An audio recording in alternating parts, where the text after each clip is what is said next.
Para su asistencia y su interés en esa charla. Quiero agradecer la Asociación de Campo de Estudiantes de Ingeniería Geológica de la Universidad Nacional de San Agustín para la invitación. Y también quiero agradecer a First Quantum para poder presentar algunos de los resultados acá. Bueno, también mi español no es perfecto, entonces si en algún momento algo no queda claro, por favor no duden en preguntar.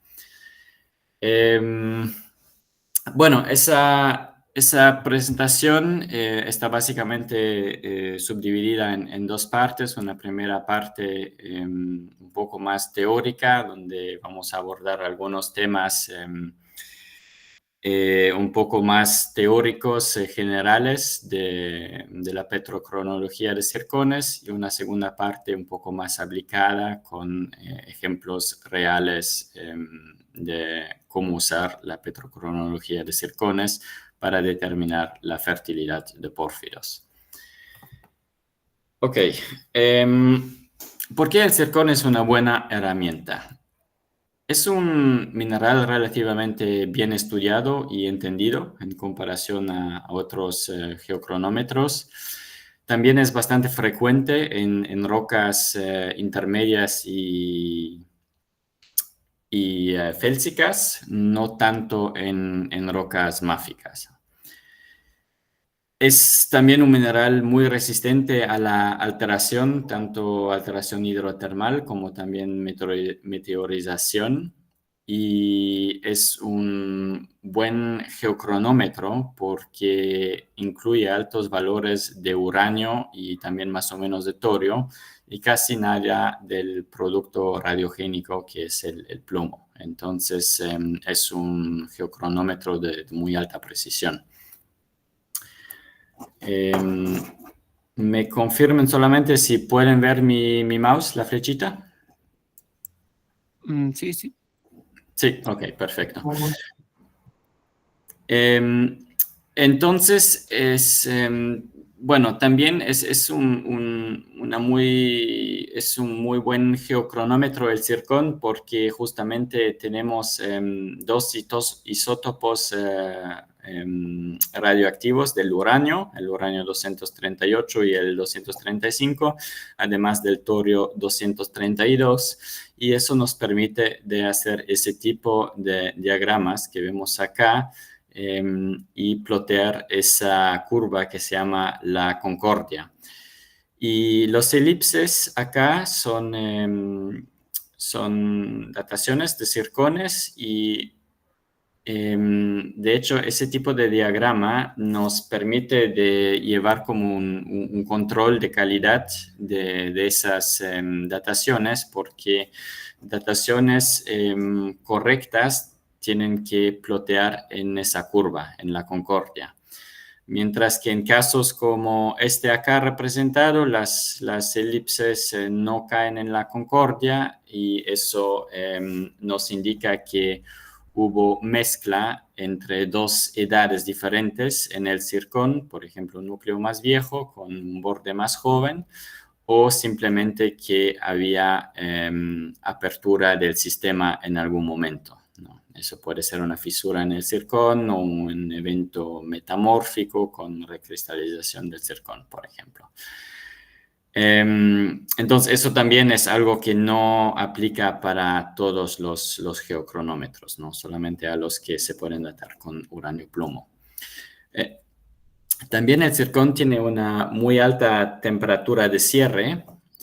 Para los que no están muy familiarizados con el concepto de temperatura de cierre, básicamente la temperatura de cierre es la temperatura bajo la cual la difusión de átomos que no entran bien en la malla cristalina del cristal es despreciable.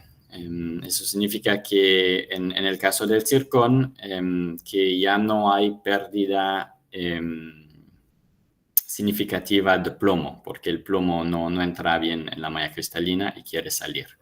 Entonces, bajo esa temperatura, el cristal está cerrado, para decirlo así, y registramos la edad a partir de ese momento. La temperatura de cierre es importante, que no es lo mismo que la temperatura de cristalización. La temperatura de cierre en el caso del zircón es muy alta, como pueden ver acá, alrededor de los 800-900 grados, y es básicamente la misma temperatura que normalmente también cristalizan los zircones, pero como pueden ver acá, en muchos otros minerales la temperatura de cierre es mucho menor que en el zircón y por lo tanto no datamos eventos magmáticos como con el zircón, pero eventos hidrotermales o simplemente de resfriamiento. También el zircón incluye toda una serie de elementos en traza que podemos analizar, entre otros el titanio, que se puede usar como termómetro, que nos indica la temperatura de cristalización de ese zircón. Y también incluye cantidades importantes de hafnio, entonces podemos analizar los isótopos del hafnio. Rápidamente les voy a presentar algunos, bueno, los tres métodos analíticos más comunes para la geocronología. Ahí tenemos el Laser Ablation Inductively Coupled Plasma Mass Spectrometry, el Secondary Ion Mass Spectrometry y el Chemical Abrasion Isotope Dissolution Thermal Ionization Mass Spectrometry. El método más común y que también se usa más en la industria es el LAICPMS. ¿Por qué? Porque es el método más rápido y también el más barato. El TIMS es el más lento y también mucho más caro, y el SIMS es como entre los dos. El ICP-MS y el SIMS tienen una gran ventaja en comparación al TIMS, que es que, bueno, en esos métodos se usa un láser básicamente para analizar algo de material del zircón y así obtener una edad y también analizar la química. Y ese punto del láser es bastante pequeño, sobre todo con el SIMS es aún más pequeño que con el ICP-MS, y por lo tanto tenemos una buena resolución espacial, porque podemos analizar una zona específica en el cristal, como acá, por ejemplo, solamente el núcleo o solamente el borde. Mientras que el TIMS es un método totalmente destructivo donde se disuelve todo el cristal en un ácido. Entonces perdemos la resolución espacial. Pero el TIMS también tiene una gran ventaja, que es su precisión. La precisión del TIMS es unos 20 a 100 veces más alta que la del ICP-MS. Ok, ahora les voy a presentar un poco cómo los zircones cristalizan en sistemas magmáticos. Acá tenemos este esquema con una cámara magmática profunda y una cámara magmática más somera, pero también podrían representar intrusivos porfiríticos. Y como sabemos, esas cámaras magmáticas grandes, profundas, normalmente tienen un tiempo de vida bastante largo y están compuestos de varios pulsos magmáticos en el tiempo. Y cada uno de esos pulsos magmáticos trae su propia población de zircones. Después, cuando el magma sube y se emplaza a una profundidad más somera en la corteza terrestre, de nuevo, o sea, cristalizan esos magmas y cada uno de esos magmas de nuevo cristaliza su propia población de zircones, además de poder reciclar zircones de pulsos magmáticos anteriores más viejos. Y eso nos lleva a que en una intrusión magmática así podemos encontrar toda una serie de poblaciones de zircones, además de que se pueden reciclar zircones de la roca caja, que puede ser ígnea, pero también metamórfica o sedimentaria. Todas esas poblaciones de zircones tienen un nombre. Los zircones que están reciclados de la roca caja, esos son los xenocristales. Zircones del mismo sistema magmático, pero un poco más viejo, de pulsos más antiguos, esos se llaman los antecristales, y los últimos zircones que cristalizan en el magma, en la roca, el intrusivo que nos interesa, esos son los autocristales. Acá hay un ejemplo cómo se ve eso cuando datamos esas diferentes poblaciones de zircones. Tenemos los xenocristales que son los más viejos. Bueno, en ese caso solamente están un poquito más viejos, 1 millón de años, pero pueden ser mucho más viejos. Y acá tenemos 2 poblaciones de antecristales y los más jóvenes son los autocristales. Eso obviamente también aplica para pórfidos. Acá tenemos una figura bien conocida de Silitow con diferentes intrusivos porfiríticos de los early mineral hasta los intermineral y los late mineral, también los post mineral y la roca caja. Y cada uno de esos intrusivos porfiríticos, además de la roca caja, pueden contener su propia población de zircones, lo que hace que al final los últimos intrusivos porfiríticos, en este caso el post-mineral o el late mineral, puede contener zircones de todos los intrusivos anteriores reciclados, ¿no? Además de su propia población de zircones, que serían los autocristales. Acá hay un ejemplo de cómo se ven esas diferentes poblaciones de zircones en un ejemplo real. Esos son imágenes catodoluminescencia de zircones del pórfido de Kışladağ, que es un pórfido de oro en Turquía. Solamente para enseñarlos las diferentes texturas, tenemos texturas oscuras, homogéneas, grises homogéneas, hay zircones con núcleos hereditados, oscillatory zoning normal o zircones también con bordes resorbidos. Acá es un ejemplo del pórfido de Bajo la Lumbrera, un pórfido de oro-cobre en Argentina. Acá se han datado 3 muestras diferentes, 2 de pórfidos early y una muestra 2 muestras acá de un pórfido late. Y acá cada una de esas barras representa un zircón que se dató en esa muestra y el ancho de la barra corresponde a la incertidumbre en la edad de ese zircón.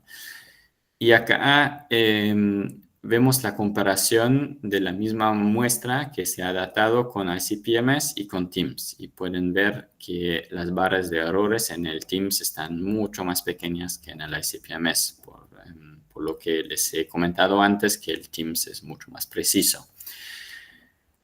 También pueden ver que hay una larga distribución de edades de los zircones, de los más viejos hasta los más jóvenes. En este caso acá tenemos casi 2 millones de años entre los más viejos, que serían los antecristales, y los más jóvenes, que serían los autocristales. También se ve lo mismo en la muestra que se dató con TIMSS. Y las barras negras acá es la edad promedia que se ha calculado. Obviamente queremos conocer la edad de emplazamiento, de refriamiento de ese intrusivo, entonces estamos interesados en los autocristales, entonces los últimos zircones que han cristalizado. Acá a la derecha, esa figura nos muestra la duración de los eventos de mineralización en diferentes pórfidos contra la cantidad de cobre contenido en esos pórfidos. Eso es algo importante y con eso ya movemos hacia hablar de indicadores de fertilidad para pórfidos, porque la duración de mineralización en los pórfidos es algo muy importante, es un factor importante que muchas veces controla la cantidad de cobre que tenemos en los pórfidos. Como pueden ver, más tiempo que ha pasado entre la primera intrusión mineralizada, entonces un early mineral, hasta el último evento mineralizado en un pórfido, entonces el late mineral, más cobre contiene el pórfido. Acá tenemos ejemplos de El Teniente, Chuquicamata, Río Blanco, Lepanto, Butte, Escondida, Recodic, etc. Todos los grandes pórfidos en el mundo. Como pueden ver, tienen una duración de mineralización mucho más larga, entonces contienen también mucho más cobre. Y acá abajo tenemos el ejemplo de Bajo la Lumbrera, que tiene una duración de mineralización muy corta, porque si miramos acá entre los early mineral y el late mineral, pasaron unos 200-300 mil años no más, ¿no? Y por eso también es un pórfido que no contiene tanto cobre, pero sí contiene cantidades importantes de oro. Bueno, también es importante el cobre, pero es más un pórfido de oro que de cobre. Acá hay otro ejemplo, específicamente para pórfidos de cobre moli. Acá tenemos el pórfido de Quellaveco y también acá tenemos Cuajone y Toquepala, todos en el sur de Perú, en el Paleoceno. Y acá tenemos dataciones de zircones del batolito de Yarabamba, que es, se piensa el batolito que está al origen de los magmas que han causado los pórfidos de Quellaveco, Cuajone y Toquepala. El punto acá es que si miramos la evolución de cristalización de esos magmas en el tiempo, vemos que han pasado casi unos 15 millones de años entre los primeros intrusivos las primeras fases del batolito de Yarabamba, hasta los últimos eventos intrusivos asociados que corresponde a los pórfidos de Quellaveco, Cuajone y Toquepala. También si miramos la distribución de edades de los zircones dentro de un intrusivo específico, acá de Quellaveco vemos que entre los zircones más viejos y los más jóvenes pasaron casi unos 10 millones de años. Entonces, una larga evolución en el tiempo, que es un buen indicador entonces para la fertilidad de un pórfido también. Acá a la derecha tenemos el ejemplo del pórfido de cobre moli de El Salvador, en Chile, donde, bueno, también es el pórfido mismo, pero también las fases ígneas y batolíticas asociadas. Ahí también vemos un largo tiempo de vida de casi 10 millones de años entre las primeras fases ígneas y los últimos pulsos ígneos que se han observado. Si ahora miremos el ejemplo de un pórfido de oro, la situación es un poco diferente. Como les comentaba ya antes, con Bajo la Lumbrera, los pórfidos de oro normalmente tienen un tiempo de vida mucho más corto. Eso es el ejemplo del pórfido de Kışladağ en Turquía. Acá tenemos un mapa en planta de los diferentes intrusivos.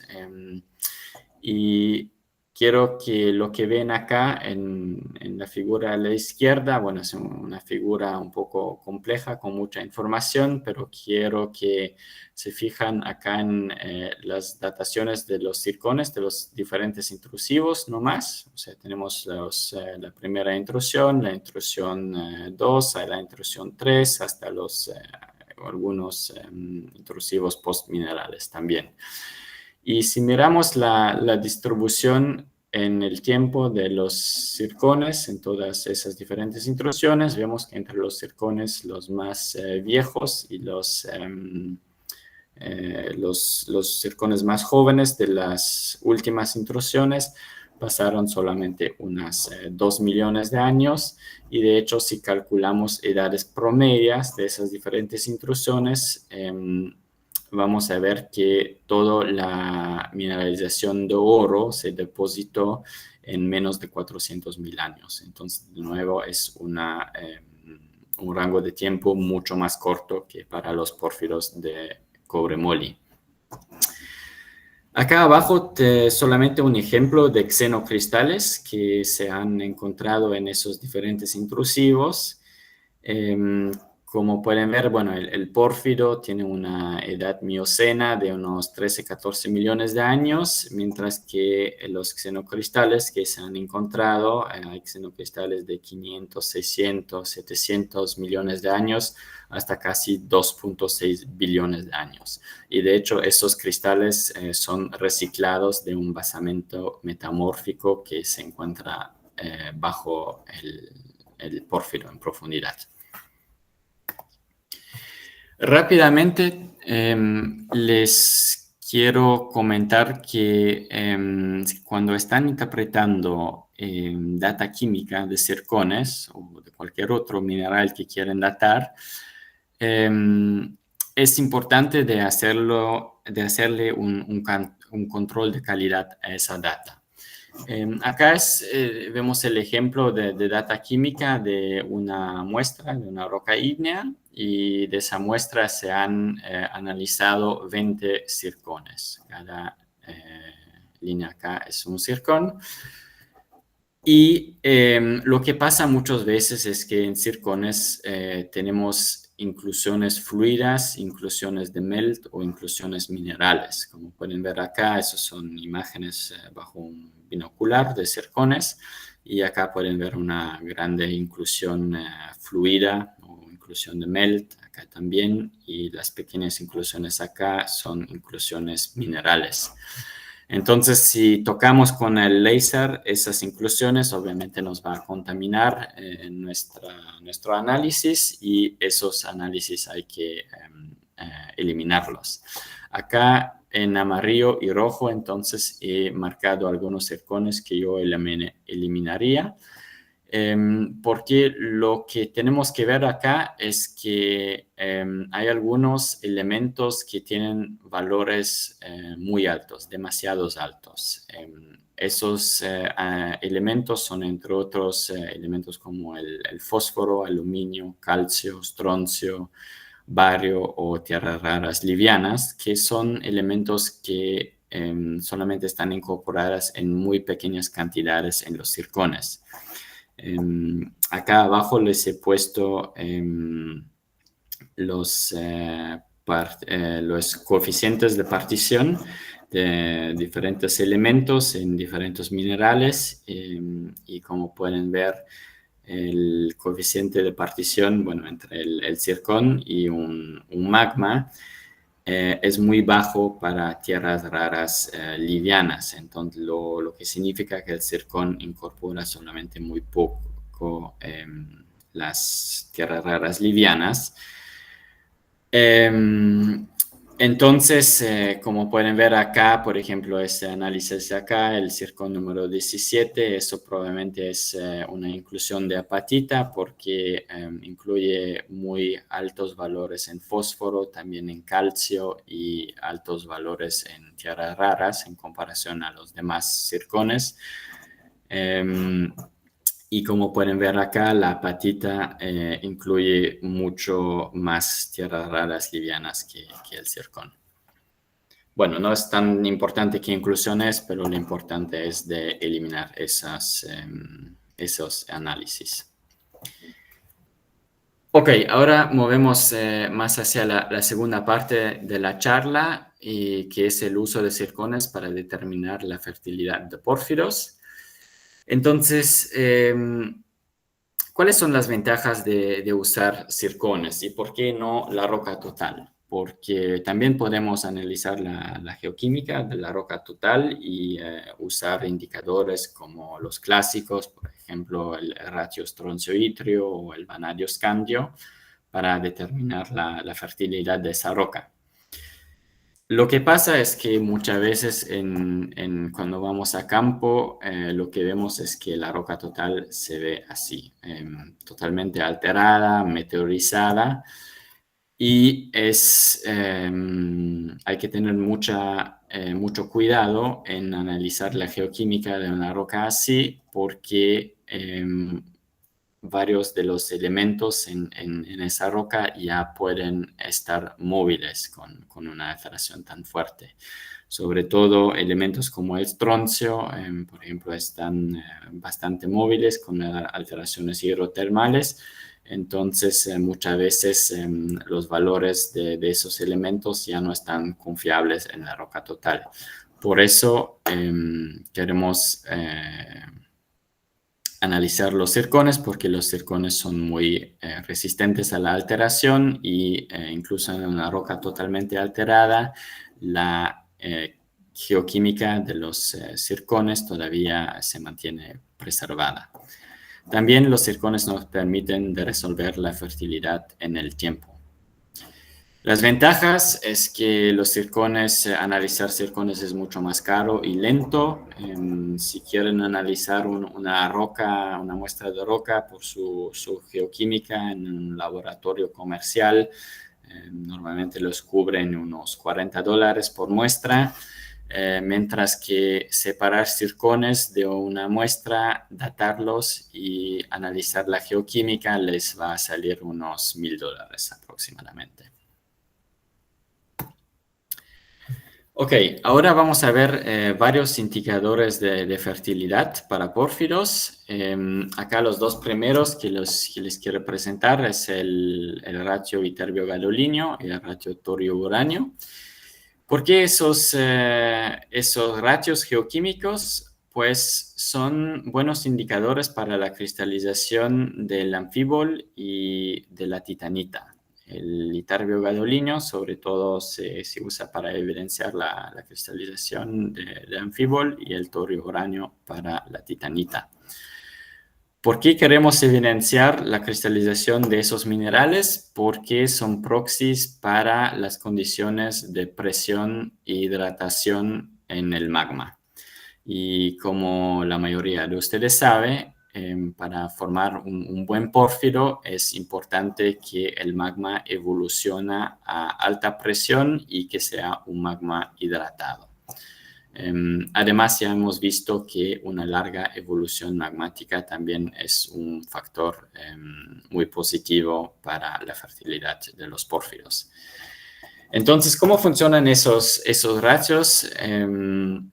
Bueno, la anfibol sobre todo es un buen proxy para la presión y la hidratación, mientras que la titanita todavía no está muy bien entendido, pero se ha observado que es algo muy característico de que en magmas fértiles para pórfidos, alrededor de los 60-65% de sílice empieza a cristalizar una gran cantidad de titanita por lo general y nos controla la cantidad de elementos traza en esos magmas.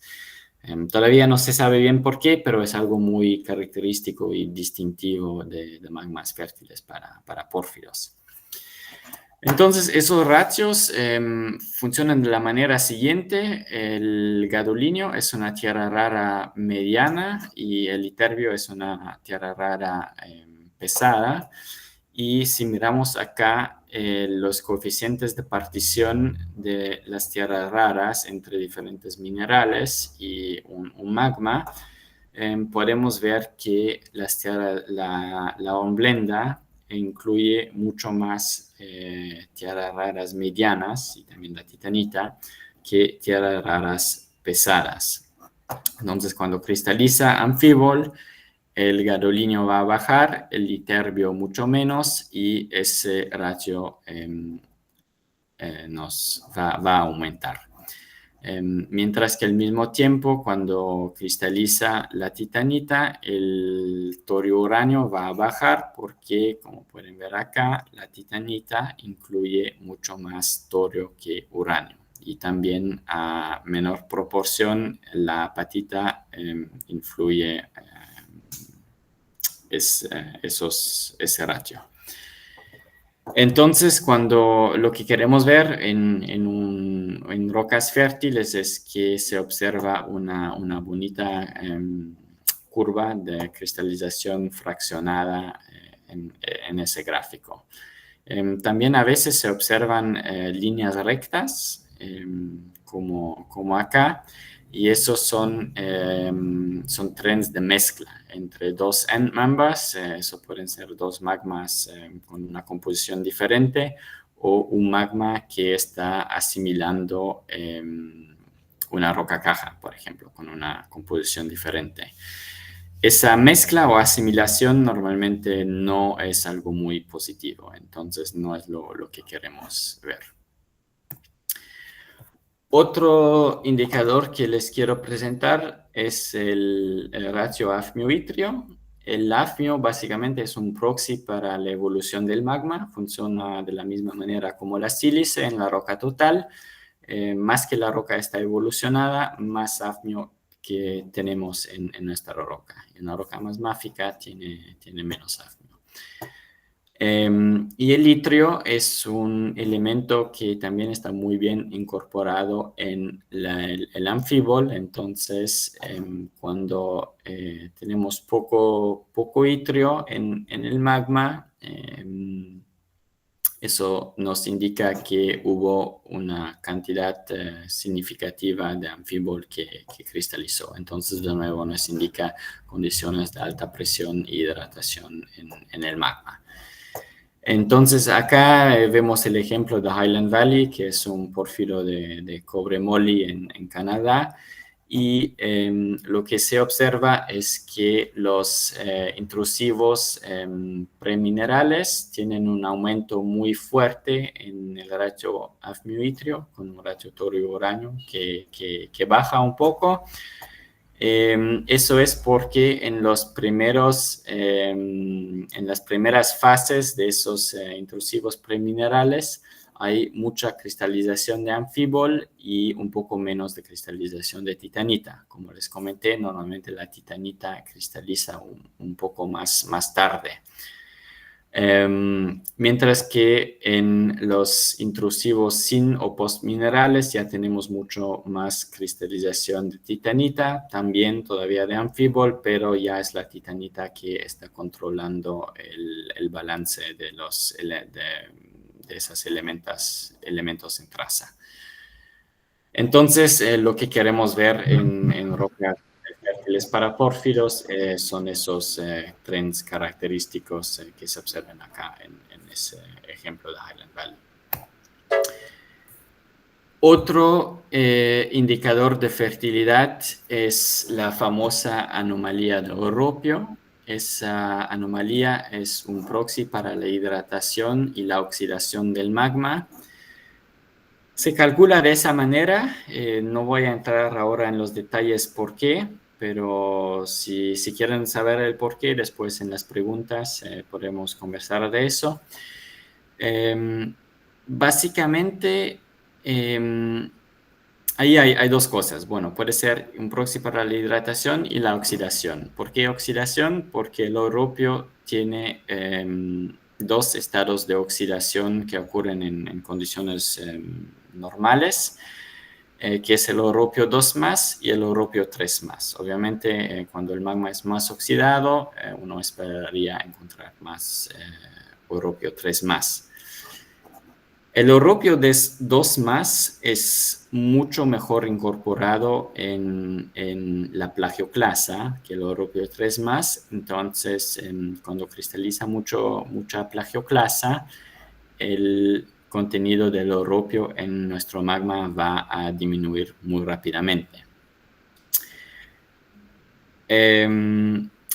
La plagioclasa es un mineral que cristaliza mucho más tarde en magmas muy hidratados. Entonces, en magmas fértiles para pórfidos, uno esperaría una pequeña baja del oropio con la evolución del magma, porque la plagioclasa solamente cristaliza en menor cantidad y más tarde que en magmas no hidratados.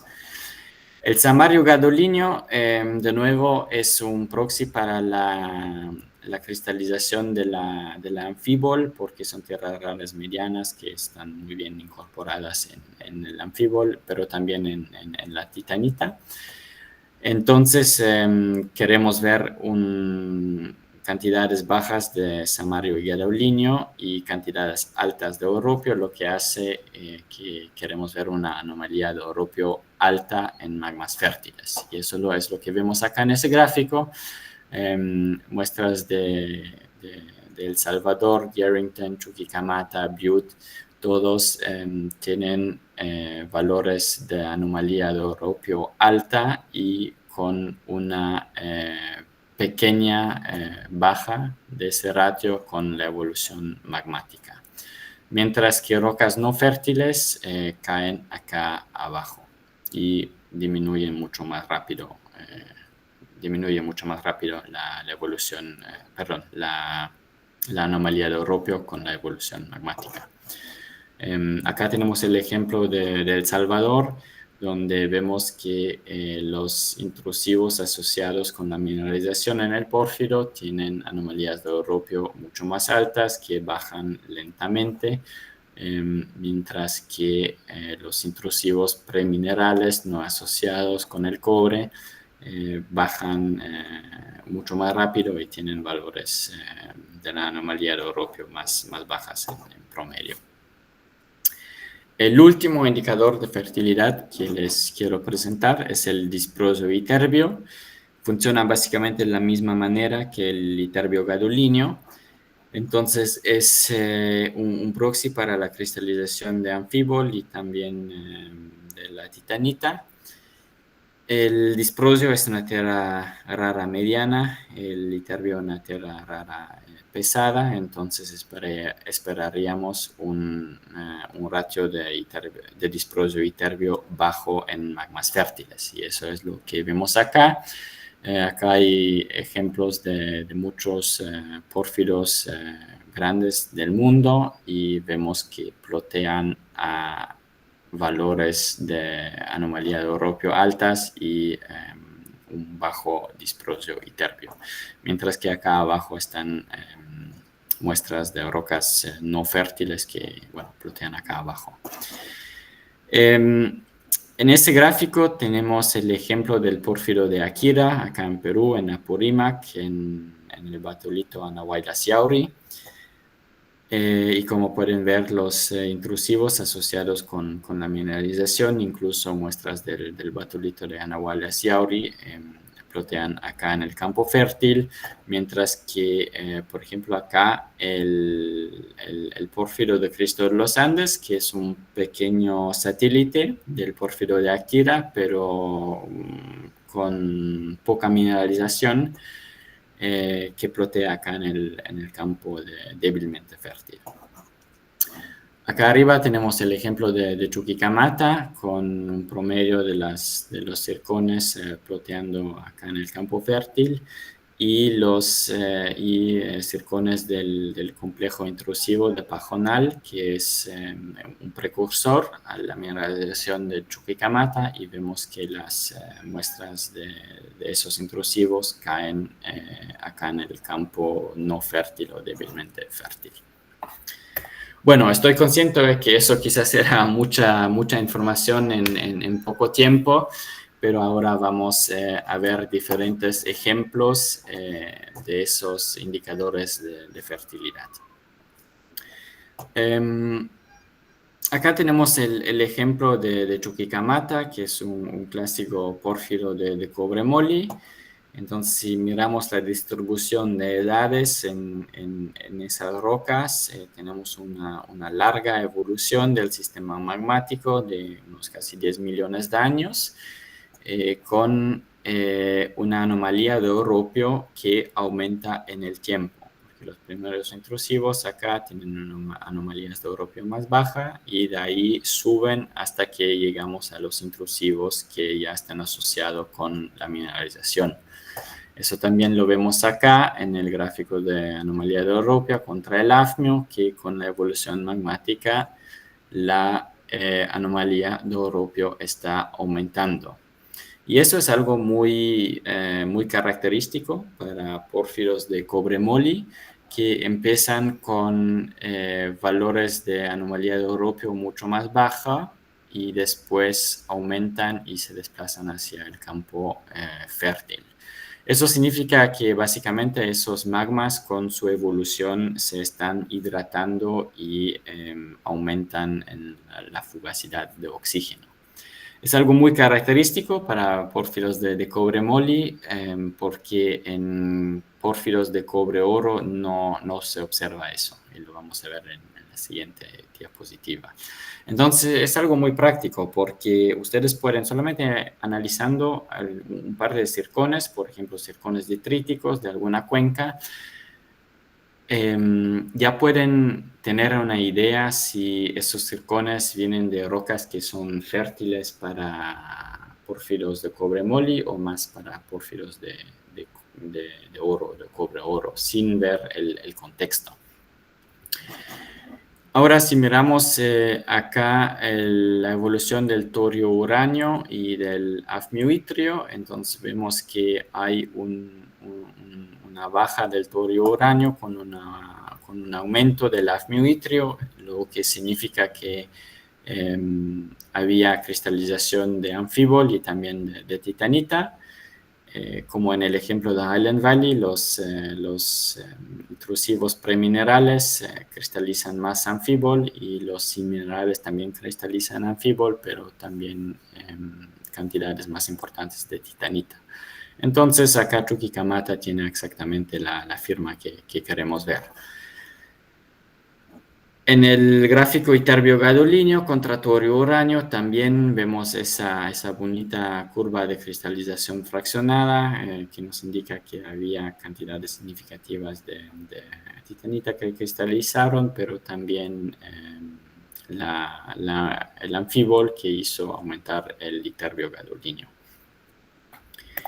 Ahora si miramos el ejemplo del pórfiro de Kishladá, que es un pórfiro importante, tiene unos 17 millones de onzas de oro. Si miramos la distribución de edades, como ya hemos visto en una diapositiva anterior, acá el rango de edades es mucho más limitado, pero la anomalía de europio es bastante alta, que nos indica que el magma era hidratado y oxidado. Y como les he comentado, es diferente de los pórfiros cobre moli, como Chuquicamata, que empiezan con anomalías de europio bajas y después aumentan. Acá en los cobre oro o pórfiros de oro solo, vemos una anomalía de europio alta desde el inicio. El afmio-itrio y torio-uranio, vemos mucha cristalización de titanita, ¿no? Un largo rango de valores de torio-uranio y también el afmio-itrio y el ytterbio-gadolíneo que aumentan con la cristalización de anfibol. Hay un poco menos de cristalización de anfibol que en los clásicos pórfiros de cobre moli, como en Chuquicamata, pero igual hay. Y también es algo característico para los pórfiros de oro que cristalizan un poquito menos de anfibol. Acá es otro ejemplo, pero esa vez de rocas no fértiles para pórfiros que no están asociados con mineralización. Tenemos tres rocas diferentes, una muestra de un granito de famatina de Argentina, una muestra de los intrusivos de Choyoy, también de Argentina, y una muestra de unos intrusivos eocenos de la misma zona. El rango de edades en el granito y también en el intrusivo de Choyoy es bastante importante, entonces eso es buena señal. Los intrusivos eocenos tienen un poco menos variabilidad, pero igual. Pero si miramos ahora la anomalía de Orropio, ahí vemos que no es muy alta. De hecho, en promedio esas muestras caen acá en ese campo gris, que es el campo promedio de valores de anomalía de Orropio de rocas de la corteza terrestre. Entonces, probablemente eran magmas que no eran muy hidratados ni oxidados. Ahora, si miramos el hafnio-ytrio contra torio-uranio, acá también la cosa no se ve muy buena. Tenemos algo de variación de torio-uranio en los intrusivos de Choyoy, entonces sí había algo de cristalización de titanita, pero vemos que el hafnio-ytrio no aumenta mucho, entonces no había mucha cristalización de anfibol. El granito de Famatina casi no hay variación y lo mismo para los intrusivos eocenos.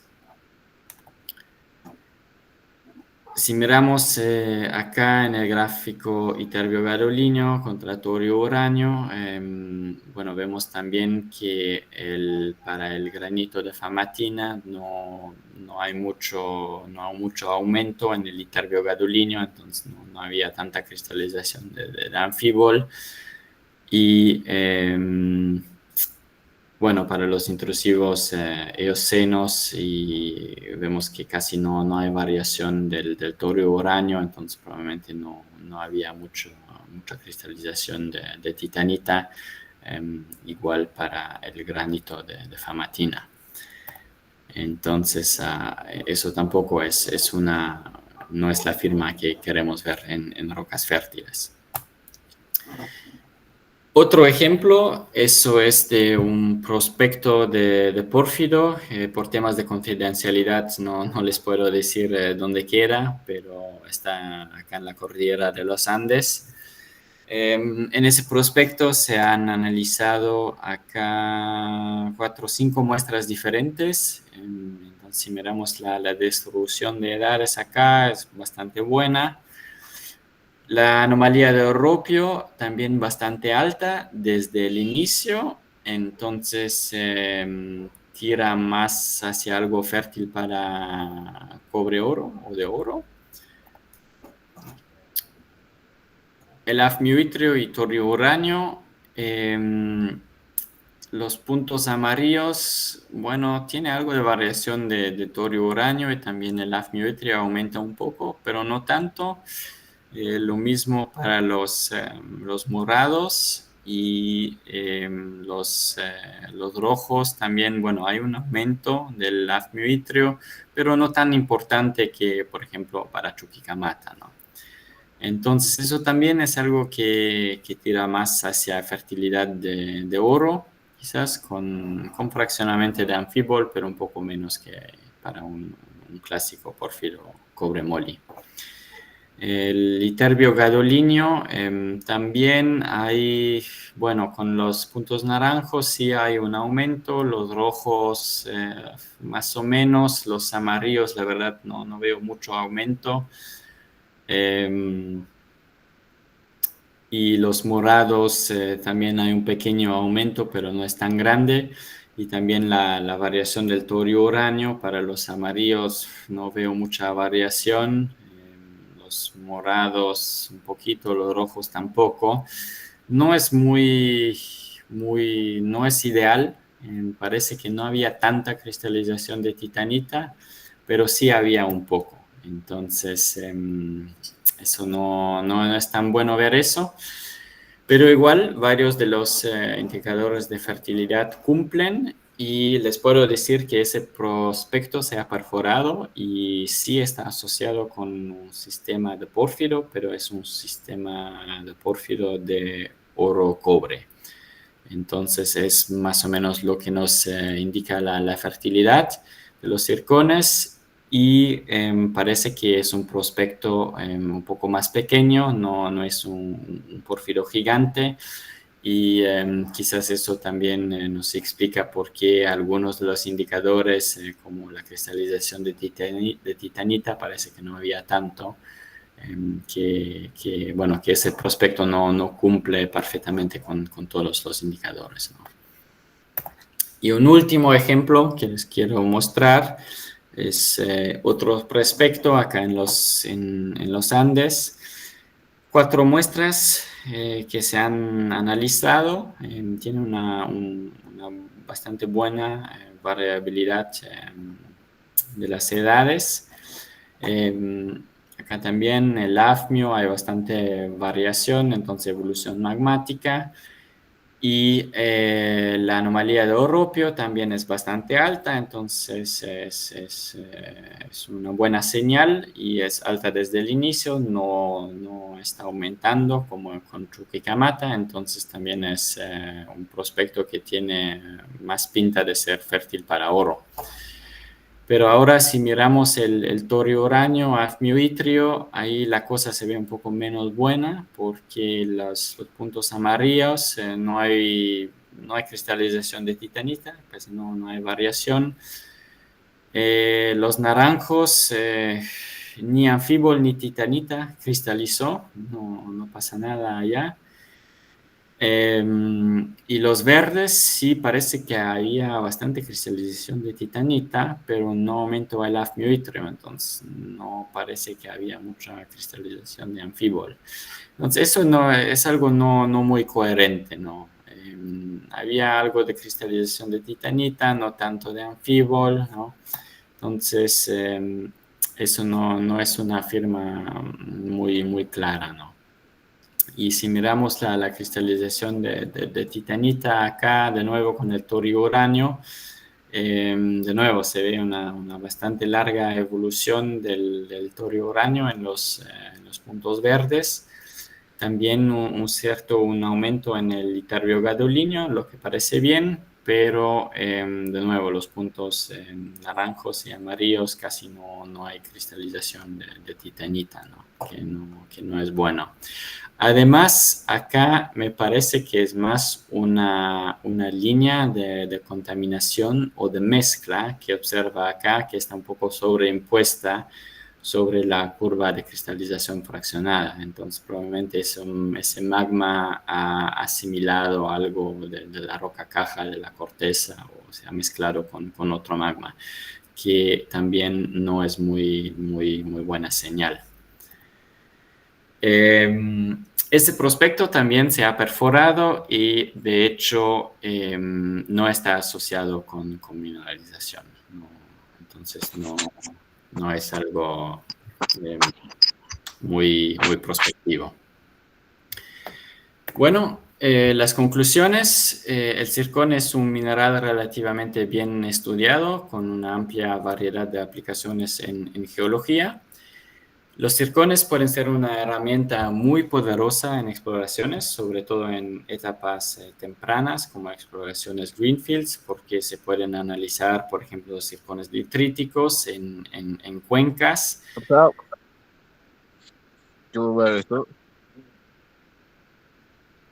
Ya, y de esa manera se puede determinar la fertilidad de esas rocas para pórfiros, especialmente en terrenos con, por ejemplo, una fuerte cobertura vegetal, como acá en la selva, o en terrenos con rocas muy meteorizadas o con una fuerte alteración hidrotermal. Eso también puede ser muy útil.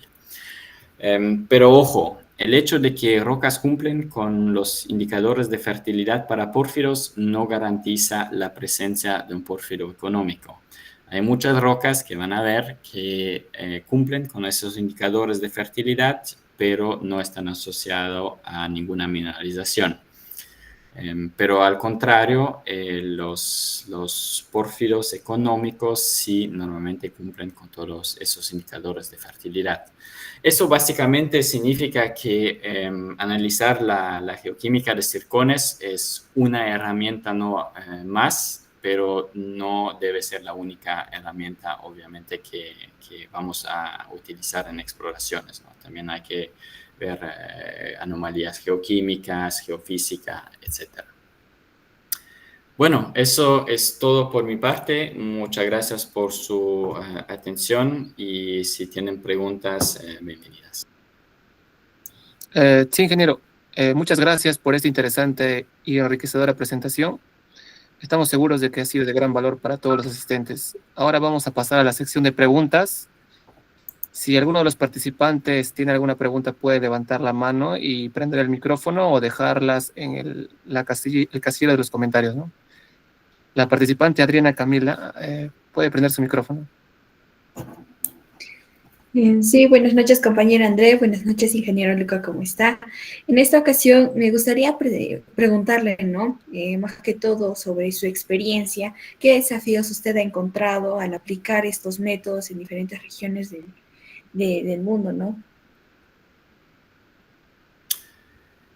Hola Adriana, sí, muchas gracias por la pregunta, es una muy buena pregunta. Diría que uno de los desafíos más importantes es justamente que muchas veces uno analiza circones y dan una firma fértil, aunque no siempre las rocas están asociadas con mineralización, ¿no? Entonces, cuando uno colecciona, digamos, 40 muestras de esas 40 muestras, acá en la cordillera de los Andes, fácil va a haber unos 20, 30 muestras que tienen una firma razonablemente fértil, ¿no? Entonces sí, uno puede ya eliminar casi la mitad de los análisis, pero a primera vista todavía uno sigue con muchas rocas muchos análisis fértiles, ¿no? Entonces, como digo, no es una herramienta que les permita directamente de encontrar un pórfido, pero es una herramienta nomás que hay que utilizar con muchas otras herramientas en exploración. Después, otros desafíos quizás un poco menos técnicos, geológicos, pero más de logística, diría, es analizar los circones. Como les he comentado, es bastante caro, entonces si quieren hacer un estudio un poco más amplio con muchas muestras, les va a salir bastante caro. Y también es el tiempo de analizar las muestras. Normalmente toma unos 3 meses hasta que uno recibe los resultados del laboratorio. Entonces, muchas veces hay restricciones temporales, ¿no?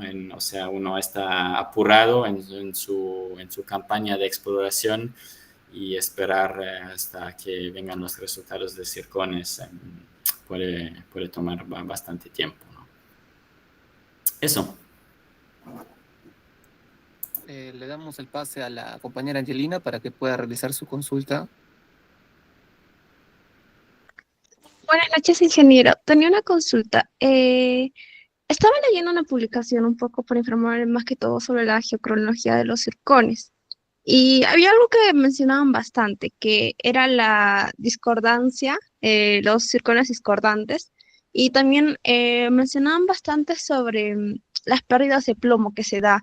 Entonces, pero como a veces esos temas no en la universidad se toman muy básico, entonces no sé si es difícil un poco comprender, más que todo cuando uno lee una revista y digamos hay datos que no se comprenden. Entonces, no sé si podría explicar un poco más a qué se refiere con circones discordantes. Sí, claro. A ver, ahí tengo una diapositiva sobre eso.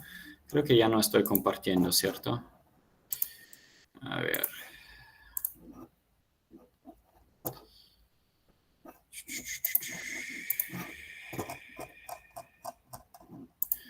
¿Me confirmen si pueden ver la diapositiva de nuevo?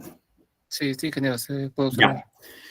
Gracias. En ese gráfico acá abajo a la izquierda, acá esos son ejemplos de circones discordantes, esas elipses que no, esos puntos que no caen en la concordia. Entonces, una edad concordante es una edad, un análisis que cae en esa curva, que es la concordia. Cuando es discordante, cae fuera de la concordia. Entonces, es muy simple, ¿no? Ustedes reciben sus análisis de los diferentes isótopos del plomo y del uranio del laboratorio y lo pueden plotear en un gráfico así. Hay programas para eso. Y pueden ver dónde cae su punto. Si cae en la concordia es concordante y es todo bueno, todo bien con la edad. Si no cae en la concordia es discordante y normalmente no se puede usar esa edad. Ahora, ¿por qué? ¿Qué pasa con la pérdida de plomo? Como había mencionado, muchas veces los circones pueden tener defectos, pueden tener fisuras. También hay un efecto que se llama la metamictización. Es básicamente una destrucción de la malla cristalina por las desintegraciones radioactivas que le hacen daño a la malla cristalina y por ese daño el plomo puede salir de la malla cristalina y también por fisuras u otros defectos, ¿no? Porque el plomo es un mineral, es un elemento, un átomo que no cae bien en la malla cristalina. Entonces el plomo tiene la tendencia de salir del cristal cuando puede. Entonces cuando hay defectos en la malla cristalina, el plomo sale. Y cuando uno pierde plomo, básicamente uno está perdiendo el isótopo radiogénico y eso causa que la edad que estamos midiendo es más baja, sale como si fuera más joven, ¿no? Y eso es lo que vemos acá en ese ejemplo. La edad inicial de zircón probablemente eran los 2.7 billones de años. Pero de ahí, bueno, esos son zircones que todavía tienen esa edad, pero en la misma muestra se dataron acá zircones que tienen edades menores porque probablemente perdieron plomo y caen a edades más jóvenes. Pero también lo que puede haber pasado es que había un metamorfismo de muy alto grado, normalmente de fases granulita, donde las temperaturas eran más altas que la temperatura de cierre del zircón, lo que significa que la difusión en el cristal aumentó tanto que el plomo salió en cantidades significativas. Entonces, de nuevo, es pérdida de plomo o incluso una recristalización total del zircón y se resetea la edad y estamos viendo edades más jóvenes. Y lo que se puede ver en ese caso, por ejemplo, el evento metamórfico, cuando uno extrapola esa línea acá, llegamos a unos 743 millones de años. Entonces, eso nos puede indicar que la roca inicial, el protolito, cristalizó zircones, la roca cristalizó a unos 2.7 billones de años y después a los 743 millones de años hubo un evento metamórfico que recristalizó esos zircones, ¿no? Eso se puede interpretar de un gráfico así. No sé si eso aclaró un poco la duda. Sí, se aclaró, pero me salió una pregunta ahí, pero ya lo olvidé. Voy a recordar, primero pasa mi compañero. Dale. Le agradecemos su respuesta, ingeniero. Ahora le damos el pase al compañero Luis Gustavo para que pueda formularle su pregunta. Buenas noches, ingeniero Luca. Buenas noches. Tengo dos preguntas. La primera, quisiera saber en qué tipo de yacimientos o rocas se encontrarían los mejores ejemplares de zircones para lo que es la datación radiocronológica, ¿no?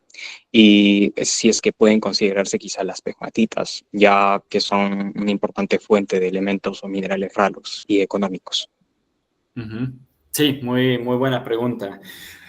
No soy experto de decir dónde se encuentran los mejores circones. Bueno, hay circones, hay justamente como comentas, las pegmatitas, que a veces pueden cristalizar circones muy, muy grandes, ejemplares muy, muy bonitos que hasta se usan como piedras preciosas, como gemas, básicamente.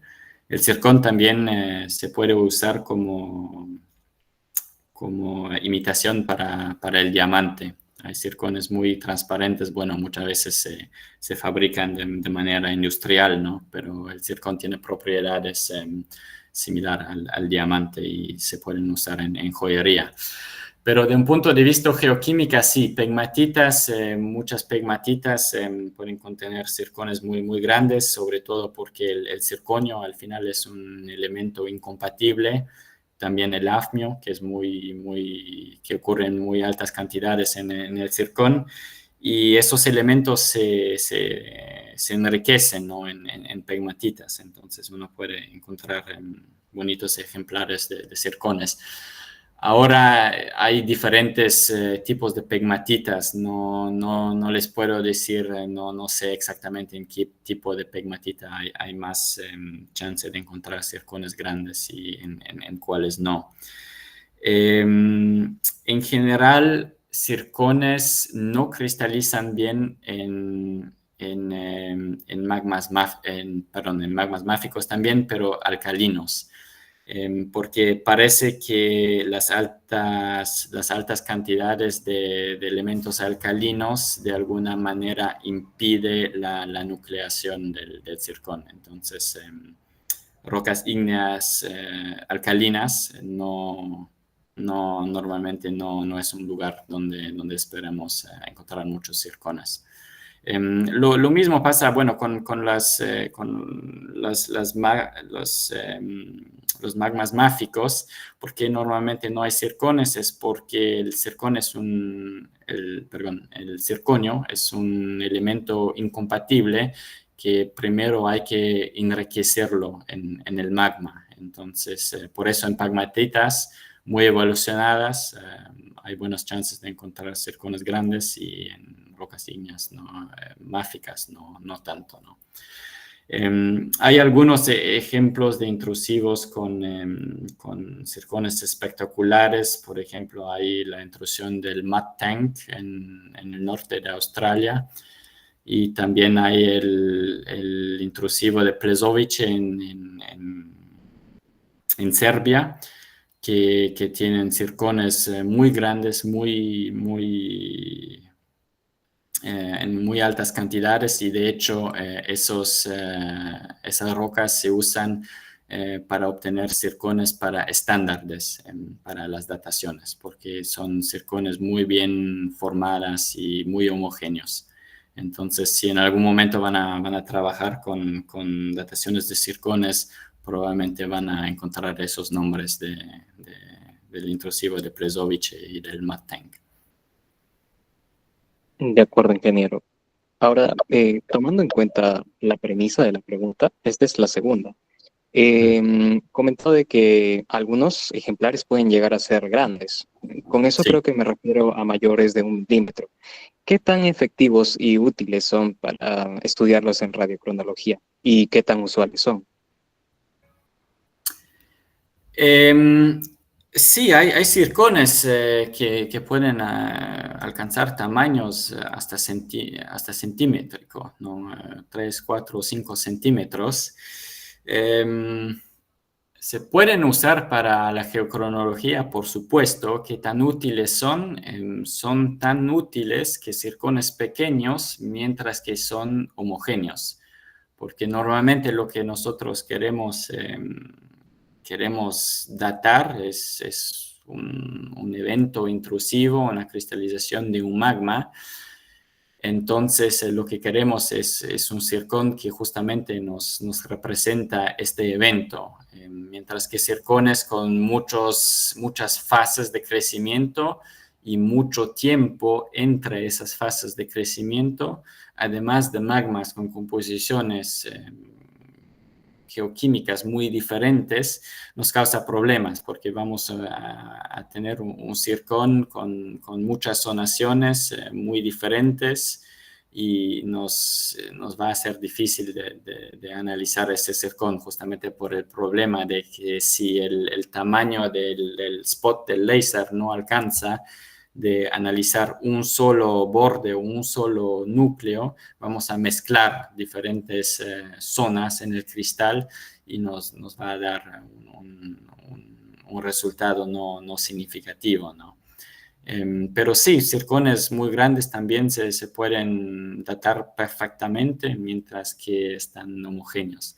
De hecho, los cristales del intrusivo de Plesovice son zircones que tienen varios milímetros, creo que hasta casi 1 centímetro, alcanzan algunos ejemplares y se usan como estándar porque han cristalizado de manera bastante rápida y tienen una composición muy homogénea.